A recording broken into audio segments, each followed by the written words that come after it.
should it be hard to meet an English-speaking woman in Colombia or Costa Rica? About 10% of the women in Colombia are going to speak English than they are. Now I'm going to tell you guys, one thing I want you to think about. One of the ways that guys get sucked into dating women that are too young for them is those are the ones who speak English. Because they've just been in university, they got out a year or two ago, they learned English when they were at university, it's still fresh. Some of them work as interpreters or English teachers, etc. So by limiting yourself to the women who speak English, that's one of the ways that guys get sucked into spending too much time with women who are too young for them. And if you met somebody who had everything that you wanted in a life mate, that's great, isn't it? Many of us, we meet people and then we just kind of negotiate ourselves to a point where, okay, at least I have these things which are important to me in this relationship. I don't have this, I don't have that. It would be sure nice to have those. And we kind of negotiate our way into a relationship, which I don't think is a really good approach, but we find ourselves often doing that, don't we? I think men and women find themselves doing that. Both men and women quite often do that. I think if you're in an environment where you can say, look, I'm going to be a good man, I'm going to be completely reliable, I'm going to be honest, I'm going to be fun, I'm going to be solid and noble, I'm going to be a great husband, a great life partner, I'm not going to make mistakes, I'm going to listen, I'm going to, you get what I'm saying. I'm going to be all of that. If you're going to be all of that, I think you have the right to go and find exactly what you want. So what if you find exactly what you want? Because in this environment, it's very possible. She doesn't speak English. What are you going to do? Are you going to turn away from that person whose core values match yours, whose dreams and aspirations match yours, whose attitude toward relationships match yours, whose chemistry, the two of you are clearly attracted to each other. You can tell when you look at each other, are you going to pass that up? You'd be a fool to pass that up. Let the interpreters do their job for you. Let the, many translation apps you can download on a smart, use the technology. Let those things serve you well so you can find the right partner for you, and don't limit yourself to the women who speak English. But a great question. I appreciate it very much.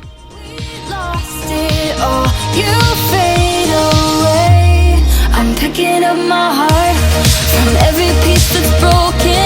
Been trying to get back to myself, but don't have a clue. I'm looking for some luck. Can't find a door that's open.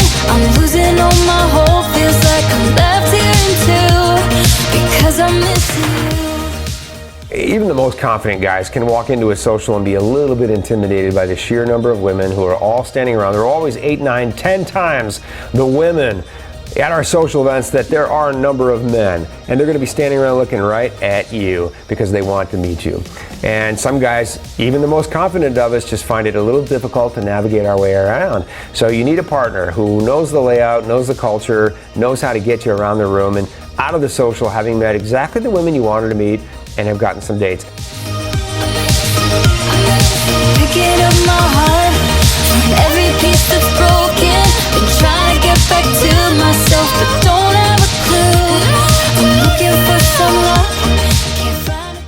I will tell the guys right now, and this is true of every social everywhere we do around the world, right now, there's a girl standing outside of the social with a piece of paper with your name on it. And what she's thinking right now at this very moment is, please be nice. Please be nice. Please don't be a bastard. Please be cool. Please be friendly. Please smile. Please, please, please. And she's thinking if you show up and you're friendly and you're nice, it's going to be easy to introduce you to the women. If you're not friendly, you're not nice, and you're really stiff and you don't know how to smile and be friendly, it's going to be really hard to introduce you to the women because, quite frankly, most people don't want to meet someone like that. So I will tell the guys, go right up to your interpreter. I promise you, even if this is her 20th social, she's probably going to be a little bit nervous about you. So before you do anything, you go right up to your interpreter and you say, hey, are you my interpreter for tonight? Great, what's your name? Nice to meet you. Hey, listen, this may be my first time, this may be my second time. Really glad you're gonna be my interpreter. I need some help tonight, so I'm gonna, rely on you and trust you, and I'm gonna ask you for advice and for your impressions every now and then, and don't hold back, tell me whatever you think. If you think I need to try a new approach or anything like that, don't hesitate, okay? I'm really thankful for you. You're very nice. And just do that. If you do that for 5 minutes, she's gonna think, thank God, this guy's cool, this is going to be a nice evening, she's going to enjoy working for you, and that will pay off. Then, for the next 4 hours, or however long you can handle it, you're going to go around the room and you're going to meet the women, and the women are going to perk right up when you walk over to them. Your interpreter friend is going to say, hey guys, let me introduce you to this person. This is Steve. Steve's from Ohio, and he is 45. He's got a daughter who's 8, and she'll tell your story, your summary or whatever, and she'll help keep the conversation going fluid so that you and the girls are talking to each other, and you'll smile and you'll flirt and you'll have fun. And even if the 5 or 10 minutes at the beginning are a little bit nervous for you, you'll quickly relax because it's not hard to talk to the women that we meet around the world. They're friendly, they're engaging, they're easy to talk to, even the really, really, really attractive ones, guys. When you meet somebody you want to go out on a date with, you'll step away from the table and you'll just tell your interpreter, that girl in the blue dress, I really need to date her. What is she doing after the social? Let's find out. If she's available, let's go out on a date. And your interpreter will then circle back to that girl. He really liked you. He'd like to go out on a date with you, or available after the social, maybe tomorrow morning, maybe lunch. And she'll arrange that date. There you go. Date number 1. Keep on rocking. Come on to that social with a couple of dates. Most guys leave a social with 3 or 4 women whose contact information they have, who they are dating in the next 24 hours, and another 2 or 3 whose contact information they have that they may date, depending on how much time they have around those other 3 or 4 dates. Most guys will do exactly that. Check out our website at... If you enjoyed this video, be sure to give us a thumbs up and subscribe to our channel.